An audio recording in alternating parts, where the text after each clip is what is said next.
जी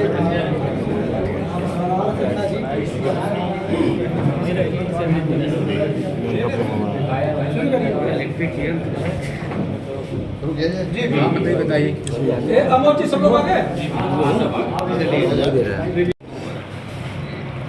लोक कल्याण संकल्प पत्र भी जारी किया है और उस लोक कल्याण संकल्प पत्र में विगत 10 वर्षों के अंदर हमारी सरकार ने जो काम किया है और आने वाले 5 वर्षों के अंदर हम जो काम करने वाले हैं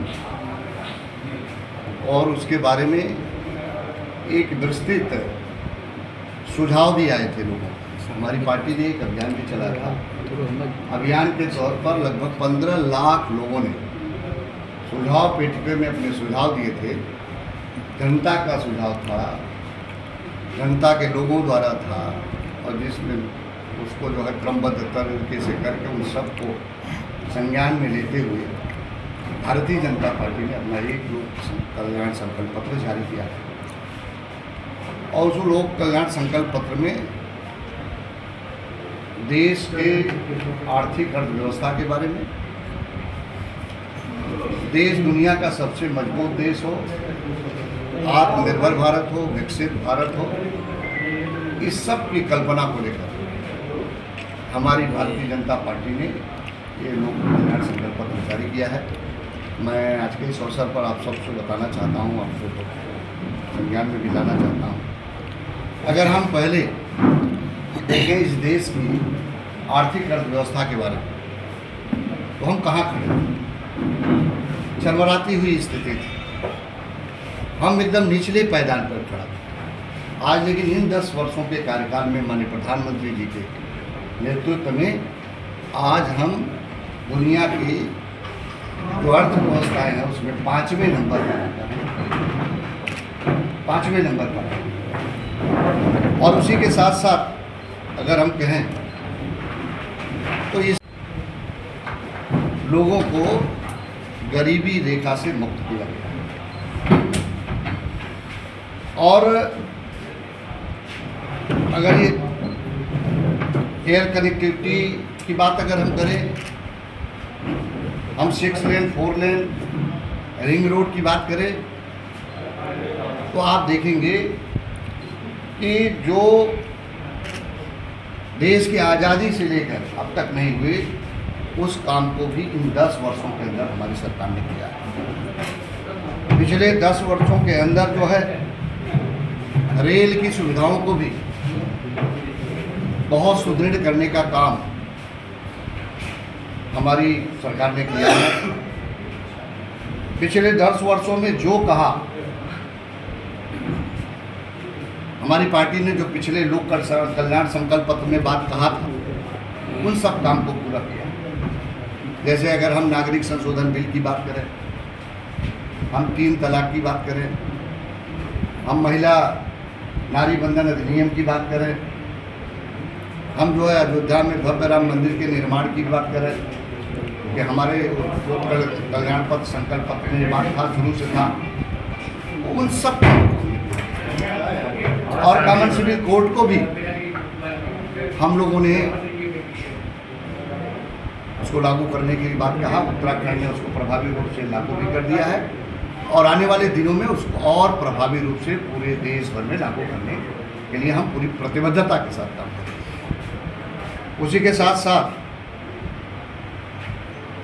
पिछले 2020 से लगातार 80 करोड़ गरीबों को निःशुल्क राशन देने का काम निरंतर रूप से चल रहा है। 34 करोड़ इस देश में रहने वाले 34 करोड़ लोगों को आयुष्मान भारत कार्ड के वितरित किए गए, जो 5 लाख रुपए के इलाज की व्यवस्था है। 4 करोड़ परिवारों को जिनके पास पक्की छतें नहीं थी, जो रहने के लिए सड़कों पर बेबस थे, मजबूर थे, उन सबको प्रधानमंत्री आवास योजना के अंतर्गत ऐसे गरीबों को पक्की छत उपलब्ध कराने का काम हमारी सरकार ने किया है। निर्बाध रूप से मिल रहा था, उसको भी अगले 5 साल के लिए हम निर्बाध रूप से उनको निःशुल्क राशन मुहैया कराएंगे। आयुष्मान भारत कार्ड जो गरीबों को मिलता था, वो आयुष्मान भारत कार्ड भी गरीबों को निःशुल्क मिलता रहेगा। इसमें एक बड़ा हमारे संकल्प पत्र में इस बात की घोषणा की 70 वर्ष के ऊपर वाले, चाहे जिस भी जाति धर्म के होंगे, चाहे जो भी हो, उनको आयुष्मान भारत कार्ड से आच्छादित करेंगे, उनको भी इस योजना का लाभ देंगे। जैसे उनको किसी प्रकार की अगर गंभीर बीमारी हो रही है तो उनको इलाज की कोई कठिनाई न हो, इस समस्या से निजात मिल सके। ऐसे अगर आप देखेंगे तो हर क्षेत्र में बेहतर काम करने का काम हमारी सरकार ने किया है। अगर हम जिक्र करें तो नारी बंधन अधिनियम जो हमने पास किया, उस नारी बंधन अधिनियम को हम प्रभावी रूप से लागू करेंगे अगले 5 साल। ये हमारे घोषणा पत्र संकल्प पत्र में ये बात, और लोकसभा में भी उसको लागू करेंगे, देश की सभी विधानसभाओं में भी उसको प्रभावी रूप से लागू करके नारी बंधन अधिनियम को भी सफल बनाएंगे। नारी बंधन अधिनियम के तहत मातृ शक्ति को भी अधिकार देने का काम करेंगे। कि हमारी जो फसल बीमा योजना चल रही, उस फसल बीमा योजना को भी अगले 5 सालों के लिए हम लोगों ने उसको प्रभावी किया है। अन्य क्षेत्रों में भी भारत में ग्लोबल पावर भी बढ़ाएंगे, भारत को दुनिया के पटल पर स्थापित करेंगे, इसका भी विस्तार भी करेंगे। भ्रष्टाचार में जीरो टॉलरेंस की नीति पर हम काम करेंगे। जिन लोगों ने देश में भ्रष्टाचार किया है, गाढ़ी कमाई का, उनसे वसूलेंगे, ये मोदी की गारंटी है। सीमाओं पर, देश की सीमाओं पर हम अच्छा इंफ्रास्ट्रक्चर डेवलप करके देश के अंदर किसी भी प्रकार की आतंकवादी गतिविधि नहीं होने देंगे। ये हमारे संकल्प पत्र में इस बात का है। एक बड़ी योजना लागू किया है सरकार ने। पत्रकारों के लिए संकल्प पत्रकारों की बात है।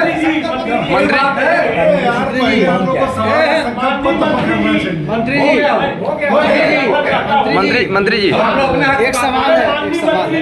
अरे अगर पत्रकारों को सुविधाएं पहले जो मिलती थी उसमें भी कटौती हो गई, जो मान्यता प्राप्त पत्रकार देश की सभी रेल सेवाओं में उसको 50% छूट मिलता था, उसको तो आप लोगों ने बंद करा दिया। क्या नई कोई व्यवस्था पत्रकारों के हित में तो है क्या? निश्चित रूप से अगर कोई आपकी मांग पत्र हो तो मुझे दे दीजिए। एक सवाल मंत्री जी, संकल्प पत्र आने के बाद कांग्रेस ने कहा है कि ये माफी पत्र है और सारे जितने भी विपक्षी हैं सब विरोध के सुर में आ गए। ये माफी पत्र क्या बोल रहे हैं? विपक्षी को जनता माफी पत्र, मेरी बात सुनिए, ये माफी पत्र नहीं है, दुनिया की सबसे मजबूत अर्थव्यवस्था बनाने वाला संकल्प पत्र। हमारी जो देश की संस्कृति है, जो विरासत मिली है, उसको दुनिया के पटल पर विकसित करने वाला ये हमारा संकल्प पत्र 2047 तक विकसित राष्ट्र बनाने वाला संकल्प पत्र, आत्मनिर्भर भारत वाला, दुनिया का सबसे मजबूत भारत बनाने वाला।